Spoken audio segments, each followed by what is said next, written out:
Class 8 के बच्चों, good morning to all of you. अब हम लोग चैप्टर 9 को देखेंगे। यहाँ तक आपका हाफ ईयरली एग्जाम में क्वेश्चन आएगा 9 तक, इसलिए आज ये अंतिम चैप्टर हम बताने जा रहे हैं। रिप्रोडक्शन इन एनिमल, मतलब जानवरों में प्रजनन। सबसे पहले रिप्रोडक्शन होता क्या है? दुनिया में जितने भी सजीव हैं वो सभी अपने जैसा संतान पैदा करते हैं। इसी प्रोसेस को हम लोग रिप्रोडक्शन कहते हैं।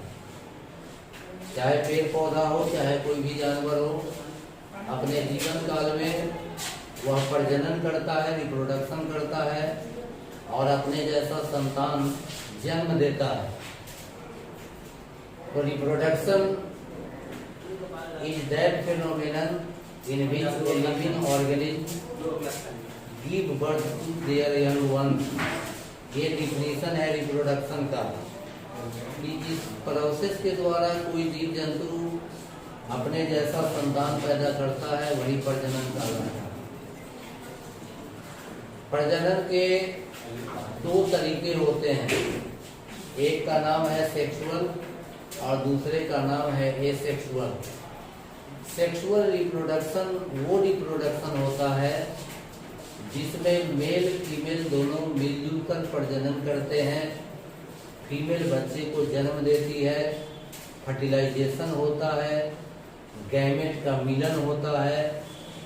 ऐसे रिप्रोडक्शन को कहा जाता है सेक्सुअल।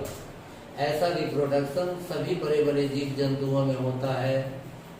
जानवर में, पक्षी में होता है, मनुष्य में होता है, गाय भैंस बकरी, इन सबों में इसी तरह का प्रजनन होता है। इनका प्रजनन अकेला नहीं हो सकता है, इसके लिए मेल और फीमेल की जरूरत होती है। और इस प्रजनन में प्रजनन करने वाला स्पेशल सेल होता है जो मेल में भी होता है, फीमेल में भी होता है। मेल में जो इस तरह के सेल होते हैं जिनका काम केवल प्रजनन करना है, ऐसे सेल को हम लोग कहते हैं गैमेट। फीमेल में भी इसी तरह के गैमेट होते हैं। मेल गैमेट को कहा जाता है स्पर्म और फीमेल गैमेट को कहा जाता है ओवम। स्पर्म और ओवम का मिलन, स्पर्म और ओवम का फ्यूज होना, आपस में दोनों के केंद्रक, दोनों के न्यूक्लियस एक हो जाते हैं, उस घटना को हम लोग कहते हैं फर्टिलाइजेशन। यानी फर्टिलाइजेशन की घटना केवल सेक्सुअल रिप्रोडक्शन में होती है। एसेक्सुअल रिप्रोडक्शन में कोई जीव अकेला ही प्रजनन कर लेता है, उसे दूसरे किसी पार्टनर की जरूरत नहीं पड़ती है और वो केवल फीमेल होती है। जैसे बहुत सारे जीव जंतु हमारे आसपास हैं जो फीमेल ही कहलाएंगे, मदर ही कहलाएंगे, इनमें मेल होता ही नहीं है क्योंकि इनमें एसेक्सुअल रिप्रोडक्शन ही होता है।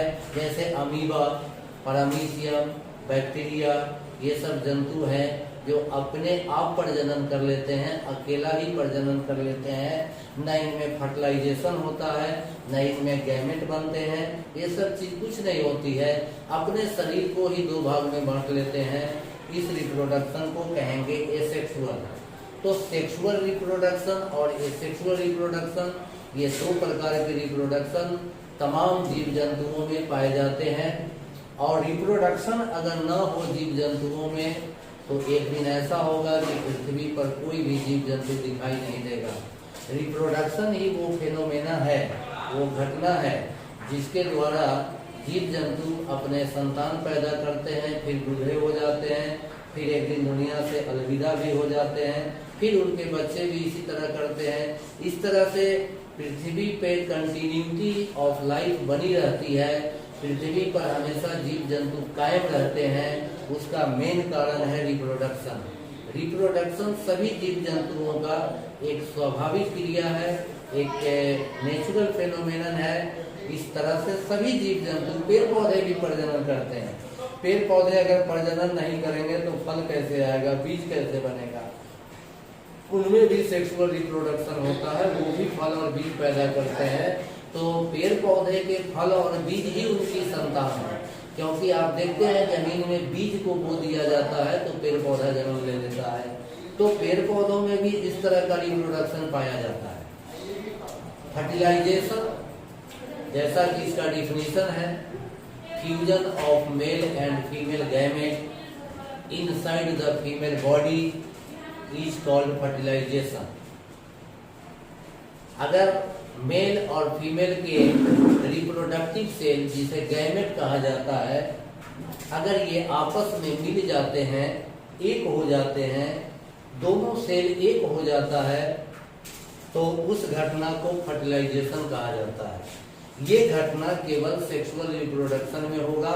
एसेक्सुअल रिप्रोडक्शन करने वाले जीव जंतु में फर्टिलाइजेशन नहीं होते हैं, क्योंकि न उनमें गैमेट बनता है, न उनमें फ्यूजन होता है।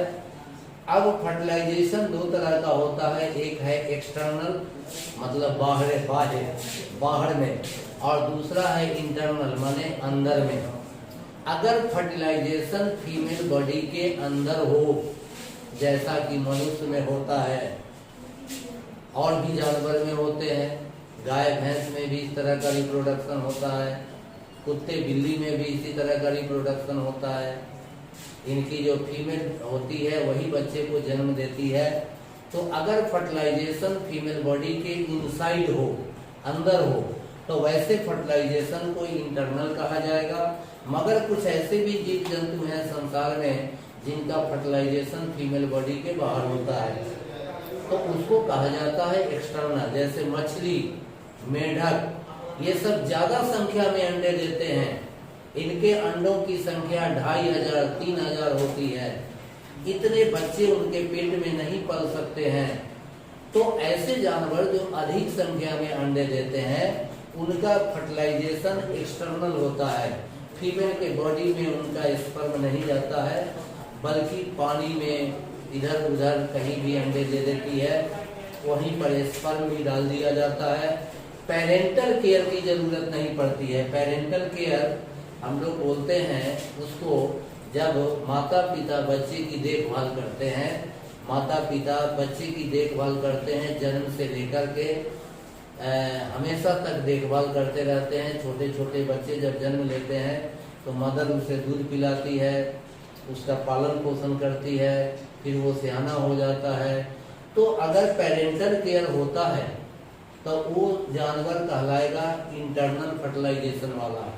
और पेरेंटल केयर नहीं है, जैसे मेंढक, फीमेल मेंढक पानी में अंडे दे देगी, मेल मेंढक भी पानी में स्पर्म डाल देगी, बॉडी के अंदर स्पर्म नहीं जाएगा और बाहर फर्टिलाइजेशन हो जाएगी, पानी के अंदर हो जाएगी। फिर न मेंढक देखने जाएगा, न मेढकी देखने जाएगी, न मेल जाएगा न फीमेल जाएगा देखने। उस पानी के अंदर फिर क्या हुआ, उसके बच्चे किस हालत में है, ये सब वो देखने दोबारा नहीं जाते हैं। तो ऐसे फर्टिलाइजेशन को हम लोग कहते हैं एक्सटर्नल। एक्सटर्नल फर्टिलाइजेशन में पेरेंटल केयर की जरूरत नहीं होती है। बच्चे अपने भाग्य से जीते हैं, मरते हैं, फर्टिलाइजेशन होती है। बहुत कम संख्या में वो बच्चे फिर बाद में सरवाइव करते हैं, क्योंकि जल में अनेक प्रकार के जीव जंतु होते हैं जो इन जानवरों के अंडों को खा जाया करते हैं। तो वो एक तरह से अनसेफ वातावरण में हुआ। और जहाँ बच्चे माँ के पेट में जन्म लेते हैं, माँ के पेट में बढ़ते हैं, वहाँ उनका विकास होता है, तो उसमें सेफ है, सुरक्षित है, किसी प्रकार का डर नहीं है। तो एक्सटर्नल फर्टिलाइजेशन और इंटरनल फर्टिलाइजेशन यही कहलाता है। एक्सटर्नल फर्टिलाइजेशन के लिए जो उदाहरण है, मेंढक है और मछली है, इसे एक्सटर्नल फर्टिलाइजेशन करता है। मगर मनुष्य है, कुत्ता है, बिल्ली है, गाय है, भैंस है, पक्षी है, ये सब के सब इंटरनल फर्टिलाइजेशन करते हैं, क्योंकि इनके फीमेल अकेले बच्चे को जन्म नहीं दे सकती है। इसको मेल की जरूरत पड़ेगी, क्योंकि जब तक मेल का स्पर्म फीमेल के अंदर नहीं प्रवेश करेगा तब तक फर्टिलाइजेशन नहीं होगी। तो फर्टिलाइजेशन यही कहलाता है, मतलब fusion of male and female gamete. Gamete are usually reproductive cell. वो ऐसी कोशिका हैं जिनका एक ही काम है रिप्रोडक्शन करना। ऐसी कोशिकाओं को ही कहा जाता है गैमेट। अब हमें तीसरे पॉइंट पे आता है मेल रिप्रोडक्टिव सिस्टम। हमारे शरीर के अंदर एक ऐसा सिस्टम है, कई अंगों से मिलजुल कर ये सिस्टम बना है और ये सिस्टम केवल प्रजनन के लिए है। इस सिस्टम का इस्तेमाल हम केवल प्रजनन के समय करते हैं, अन्य किसी समय में इस सिस्टम का हम इस्तेमाल नहीं करते हैं। तो हमारे शरीर में मेल रिप्रोडक्टिव सिस्टम का एक डायग्राम यहाँ पे बना हुआ है। इसमें जितने नाम दिए गए हैं, इधर उधर जो भी नाम बताए गए हैं, ये मेल रिप्रोडक्टिव सिस्टम के सारे अंग का नाम दिया गया है। इसमें आप देख सकते हैं कि इसमें जो अंग है उनका नाम है, मेल का जो अंग है प्रजनन करने वाला, रिप्रोडक्शन करने वाला जो अंग है उसका नाम है urethra, penis, vas deferens, prostate gland, pubic bone, urinary bladder, seminal vesicle, rectum, bulbourethral gland, epididymis, testis और स्क्रोटम। इतने सारे अंग हमारे शरीर के अंदर जो पाए जाते हैं ये कहलाएंगे रिप्रोडक्टिव सिस्टम के अंग, और ये सभी मेल में पाया जाता है। ये सब कहलाएगा मेल रिप्रोडक्टिव सिस्टम। और मेल रिप्रोडक्टिव अंग वही है जो नाम लिखा हुआ है बगल बगल में, ये एरो मार करके जो नाम दिया गया है, ये नाम सब जो कहलाएगा वो कहलाएगा, ये पूरा फिगर जो है ये कहलाएगा मेल रिप्रोडक्टिव सिस्टम। और इस फिगर के अंदर जो छोटे छोटे अंग सब हैं मिलजुल करके जो इस काम को करते हैं उसको हम लोग बोलेंगे मेल रिप्रोडक्टिव ऑर्गेन। तो मेल रिप्रोडक्टिव ऑर्गेन ये है, इसमें सारे मेल रिप्रोडक्टिव ऑर्गेन बताए गए हैं। पेनिस, टेस्टिज, टेस्टिज भी होता है, इसी टेस्टिज में ह्यूमन का स्पर्म बनता है। वसा डिफरेंस है, एपिडाइडिमिस है, स्क्रोटम है, सेमिनल वेसिकल है, यूरिनरी ब्लैडर है, प्रोस्टेट ग्लैंड है, पेनिस है और यूरिथ्रा है। ये सारे के सारे अंग हमारे मेल रिप्रोडक्टिव ऑर्गेन कहलाएंगे। उसी तरह से फीमेल रिप्रोडक्टिव सिस्टम का भी आपकी किताब में एक अच्छा सा डायग्राम दिया है। ये डायग्राम है फीमेल रिप्रोडक्टिव सिस्टम। ये पूरा सिस्टम है, इसमें जो जो अंग हैं उनका भी नाम बगल बगल में दिया है। जो जो अंग पाए जाते हैं जैसे आप पढ़ सकते हैं, भेजीना जो सबसे बाहर दिखाई देता है, सर्विक्स जो एक गर्दन जैसी नली है पतली सी अंदर में भीतर की तरफ, उसके बाद होता है यूटेरस यानी गर्भाशय, या हिंदी में इसको हम बच्चेदानी बोल सकते हैं। इसके बाद ओवरी होता है 2 की संख्या में, 2 ओवरी होते हैं, लेफ्ट साइड भी और राइट साइड भी 2 की संख्या में ओवरी होता है। फिर ओविडक्ट होता है, यानी इस तरह बाजू के आकार का 2 हाथ जैसे फैले हुए हैं, इसको हम लोग ओविडक्ट कहते हैं। इसका एक और नाम होता है फैलोपियन ट्यूब। फैलोपियन ट्यूब में ही फर्टिलाइजेशन होती है। और फंडस भी है, एंडोमेट्रियम भी है, फिम्बरी भी है। तो ये सारे अंग मिलजुल कर फीमेल का रिप्रोडक्टिव सिस्टम का निर्माण करते हैं। और फीमेल के रिप्रोडक्टिव ऑर्गेन में जो अभी हमने नाम बताया, ovary, uterus, vagina, fallopian tube, fimbriae, uterine tube, ये सारे के सारे अंग, सर्विक्स, ये सारे के सारे अंग फीमेल रिप्रोडक्टिव ऑर्गेन कहलाते हैं। तो इनका एक अच्छा सा डायग्राम मेल का भी और फीमेल का भी हमें एक बार देखना चाहिए फिगर को अच्छी तरीके से, और किताब को बंद करके इसी डायग्राम की नकल करनी चाहिए, बनानी चाहिए। फिर इसके सारे पार्ट का नाम लिखना चाहिए और तब किताब से मिलाना चाहिए कि हमने कौन से पार्ट का नाम नहीं लिखा। इस तरीका से अगर आप करेंगे तो आपको डायग्राम भी बनाने आ जाएगा और आपको सारे अंग के नाम भी याद हो जाएंगे कि मेल के कौन से अंग हो सकते हैं, कौन कौन सा अंग है मेल का और कौन कौन सा अंग है फीमेल का। तो ये नाम भी याद हो जाएगा और प्रैक्टिस करने से ये सारी चीजें आपको आ जाएगी। तो इस तरह का डायग्राम मेल का और फीमेल का रिप्रोडक्टिव सिस्टम आपको बनाना चाहिए। उसके बाद जो हमारा टॉपिक है वो है जाइगोट एंड एम्ब्रियो। जाइगोट किसको कहते हैं?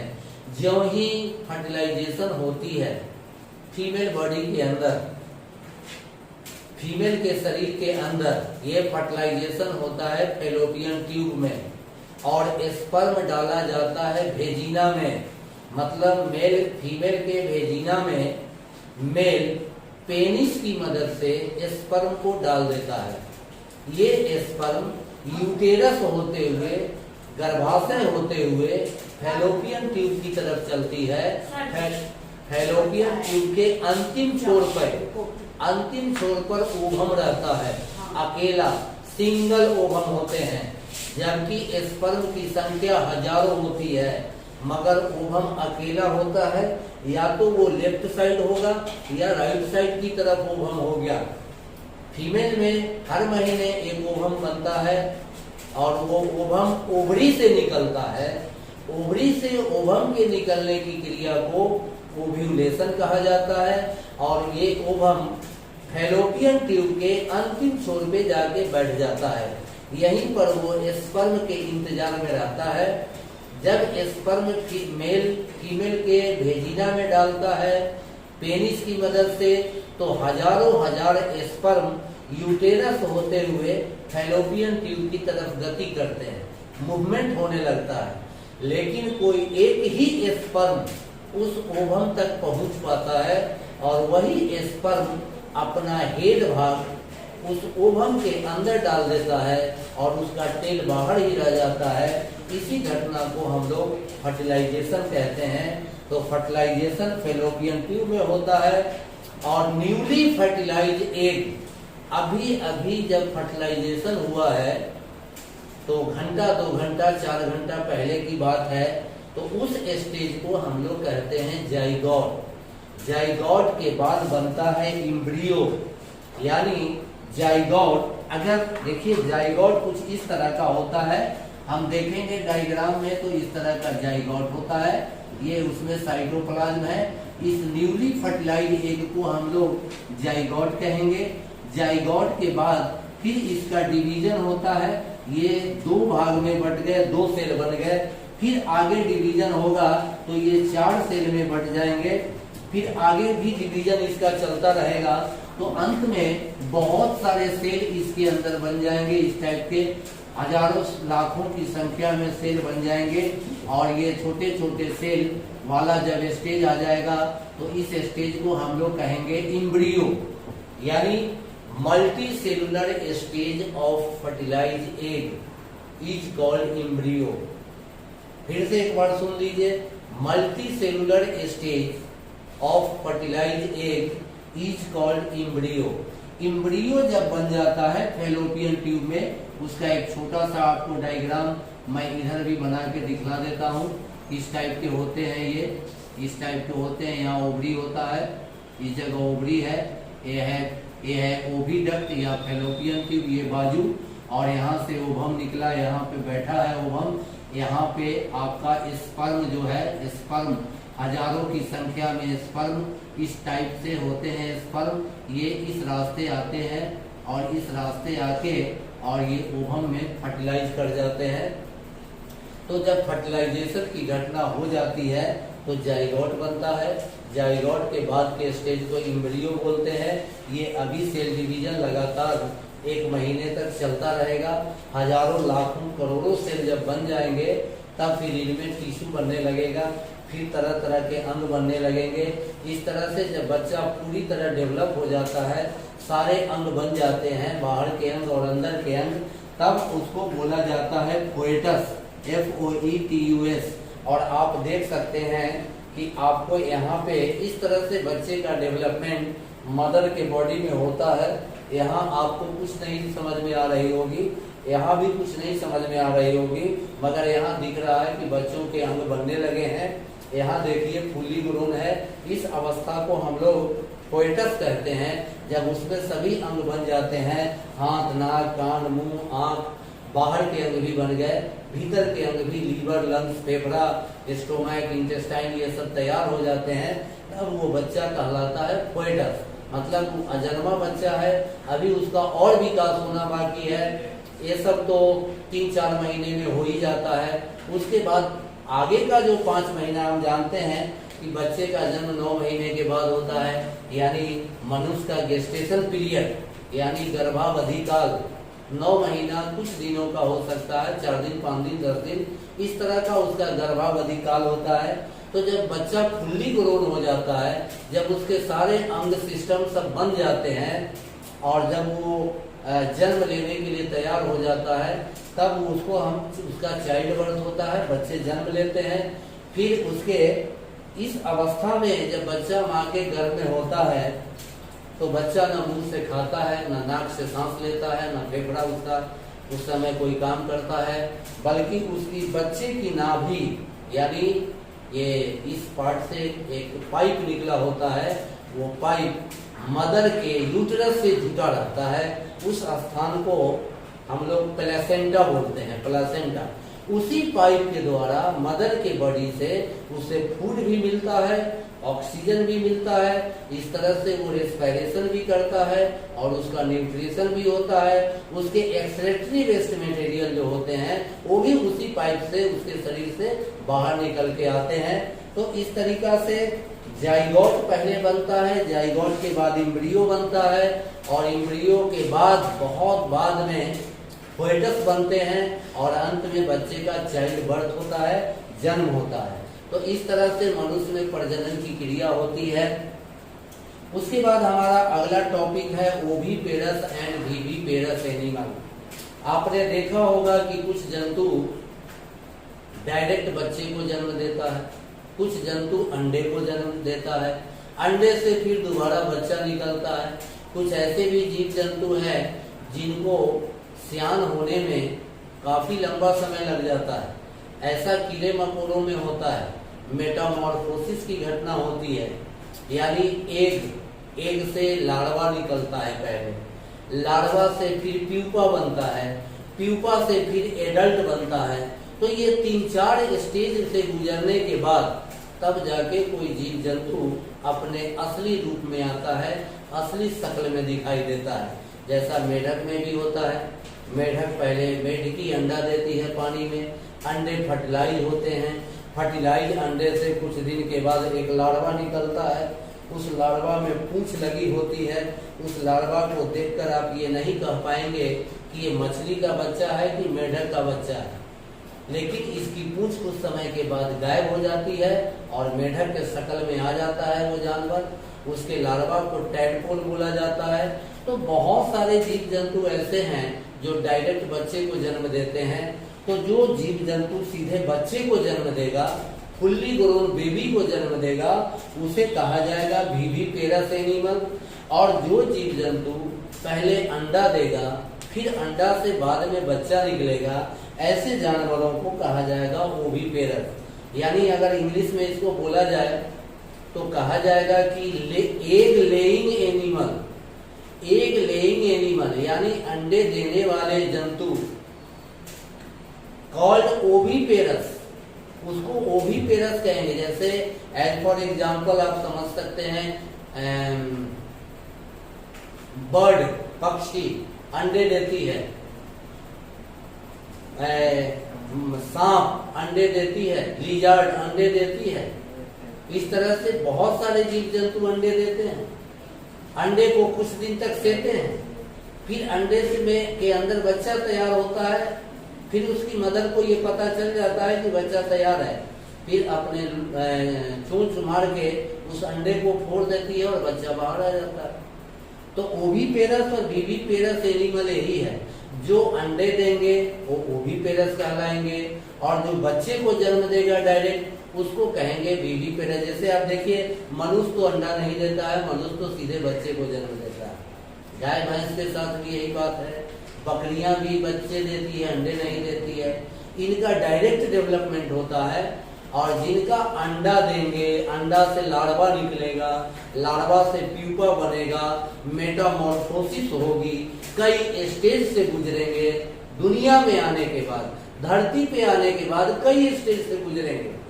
लेकिन सेक्सुअल वाले में तो सारे स्टेज मदर बॉडी के अंदर होता रहता है, बाहर तो कुछ नहीं दिखाई देता है। लेकिन कुछ जो जानवर हैं जो अंडे लार्वा देते हैं, उनका तो विकास जमीन पर बहुत दिन के बाद होता है।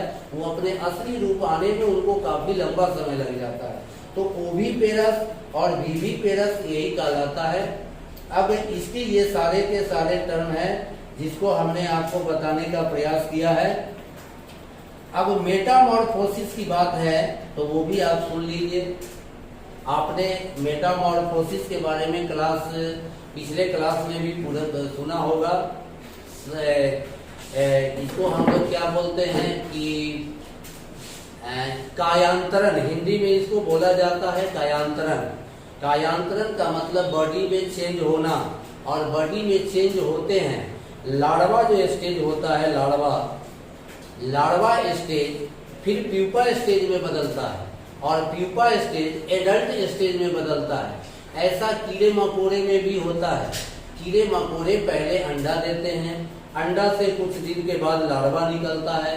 लार्वा कुछ दिन तक चलता है, फिरता है बाहर में, खूब खाता है, पत्तों को एकदम चाट करके उसको एकदम चलनी के जैसा बना देता है। फिर ये लार्वा रेस्ट स्टेज में चला जाता है, अपने शरीर के चारों तरफ एक खोल बना लेता है, उस खोल में पड़ा रहता है। फिर उस खोल के अंदर उसका शारीरिक विकास चलता रहता है। तो मेटामॉर्फोसिस वही है, हिंदी में बोलते हैं कायांतरण। कायांतरण का मतलब होता है लार्वा स्टेज से एडल्ट स्टेज में आने का जो प्रोसेस है उसी को कहा जाता है मेटामॉर्फोसिस।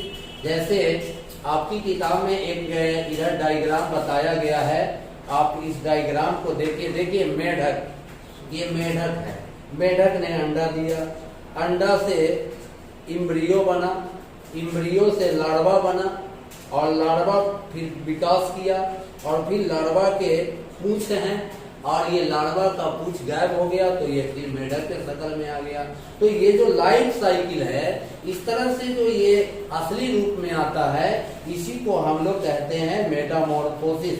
और मेटामॉर्फोसिस की घटना प्रायः सभी जीव जंतुओं में होता है। ये मेटामॉर्फोसिस उन सभी जीव जंतुओं में होता है जो लगभग अंडे देते हैं और अंडे से लार्वा निकलता है। देखिए यहाँ पर एक डायग्राम दिया गया है, इसमें एक तितली का कैसे बच्चा पैदा लेता है देख लीजिए। तितली पत्ते पे अंडा दे रही है, अंडे से एक लार्वा निकल रहा है पिल्लू जैसा।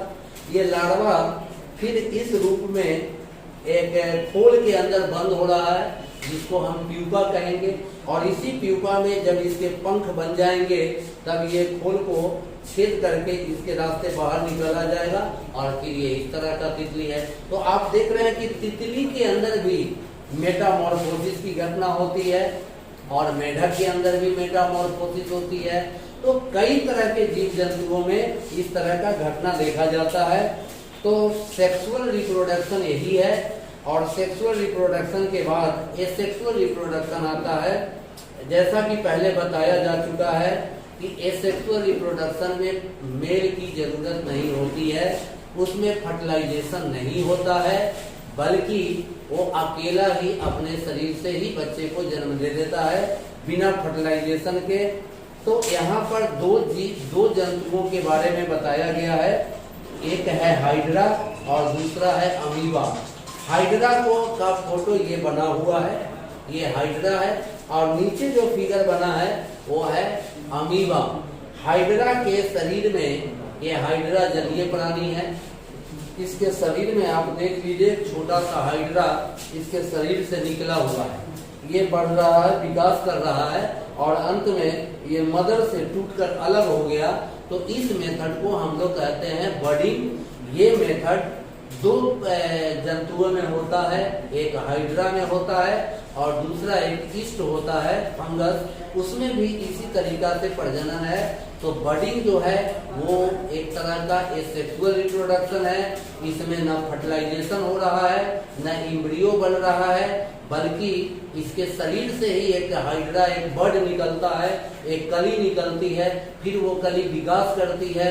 जब ये कली पूरी तरह विकास कर जाती है तो अंत में मदर से टूटकर अलग होकर स्वतंत्र जीवन व्यतीत करता है, इसी को हम लोग कहते हैं बडिंग। दूसरा मेथड है बाइनरी फ्यूजन, जो अमीबा में होता है। अमीबा एक सेल का प्राणी माना जाता है, आंख से दिखाई नहीं देता है, केवल माइक्रोस्कोप से हम इसे देख सकते हैं। अमीबा के शरीर में केवल एक सेल है, एक कोशिका है, वो अपने शरीर के सेल को ही दो भाग में बांट लेता है। एक अमीबा यहाँ है और प्रजनन करने के बाद एसेक्सुअल मेथड से रिप्रोडक्शन करने के बाद यह अमीबा दो अमीबा में बदल गया। तो इस मेथड को हम लोग कहते हैं बाइनरी फिजन। बाइनरी फिजन माने द्विविभाजन, एक अमीबा से दो अमीबा का जन्म हो जाना, ये कहलाता है, ये भी एसेक्सुअल मेथड है। ऐसे तो ऊंचे क्लास के बच्चों को और भी बहुत सारे मेथड बताए जाते हैं एसेक्सुअल के, लेकिन आपकी किताब में केवल दो का चर्चा किया गया है, एक बर्डिंग का और एक बाइनरी फिजन का। ये नाम याद रखना है कि बर्डिंग हाइड्रा में होता है और बर्डिंग ईस्ट में होता है, लेकिन बाइनरी फिजन अमीबा में हो सकता है, पैरामीशियम में हो सकता है, अन्य जो भी प्रोटोजोआ समुदाय के जीव जंतु होंगे उन सबों में बर्डिंग की घटनाएं, बाइनरी फिजन की घटना देखी जाती है। एक और तीसरा तरीका बनाया गया है एसेक्सुअल रिप्रोडक्शन का, इसको हम लोग कहते हैं क्लोनिंग। क्लोनिंग का मतलब होता है किसी जानवर का एग्जैक्ट डुप्लीकेट तैयार कर देना, सेम किसी भी जानवर का एकदम ट्रू हूबहू सेम कॉपी तैयार कर देना, यही कहलाता है क्लोनिंग। और क्लोनिंग विधि से एक भेड़ का बच्चा तैयार किया गया है, उसका नाम डॉली है, और ये स्कॉटलैंड के एक वैज्ञानिक थे, रोजलिन इंस्टीट्यूट के स्कॉटलैंड के 5 जुलाई 1996 में इनका नाम था इयान गिलमुट। इयान गिलमुट ने क्लोनिंग करके डॉली नाम का भेड़ का बच्चा एसेक्सुअल रिप्रोडक्शन की मदद से बिना फर्टिलाइजेशन के, बिना सेक्सुअल रिप्रोडक्शन के उन्होंने इस तरह के एक बच्चे को जन्म दिया जिसका नाम था डॉली। तो इस तरह से डॉली जैसे भेड़ के बच्चे का विकास किया गया है क्लोनिंग विधि से। इसमें कहीं मेल की जरूरत नहीं पड़ी है, बल्कि फीमेल से ही ये बच्चा तैयार किया गया है। फीमेल, दो तरह के फीमेल, एक ही जाति के दो फीमेल के शरीर से सेल को आइसोलेट किया गया है और उसके न्यूक्लियस का ट्रांसफर किया गया है, और इस तरह से तैयार किया हुआ ये तैयार किया हुआ चीज को फीमेल के बॉडी में डाला गया है। फिर वो फीमेल अपने नियत समय के बाद उस बच्चे को जन्म दिया है, इसको ही हम कहते हैं क्लोनिंग। तो हम कह सकते हैं कि क्लोनिंग भी जो एक मेथड है वो एसेक्सुअल मेथड है, और इस मेथड का सफलतापूर्वक प्रयोग भी किया गया है, और इस मेथड से डॉली नाम के भेड़ के बच्चे को तैयार भी किया गया है। और ये डॉली अपने माता से बिल्कुल हूबहू हर बात में मिलती जुलती है, तो ये क्लोनिंग मेथड भी कहलाता है एसेक्सुअल मेथड ऑफ रिप्रोडक्शन। तो इस तरह से आपका 9th चैप्टर, मतलब यहाँ तक एग्जाम में आना है, यहाँ तक की आपको पढ़ाई की गई, आपको सारे बात बताए गए, और इसका जब आपको असाइनमेंट मिलेगा तो उसको भी आप सॉल्व करेंगे। Thank you.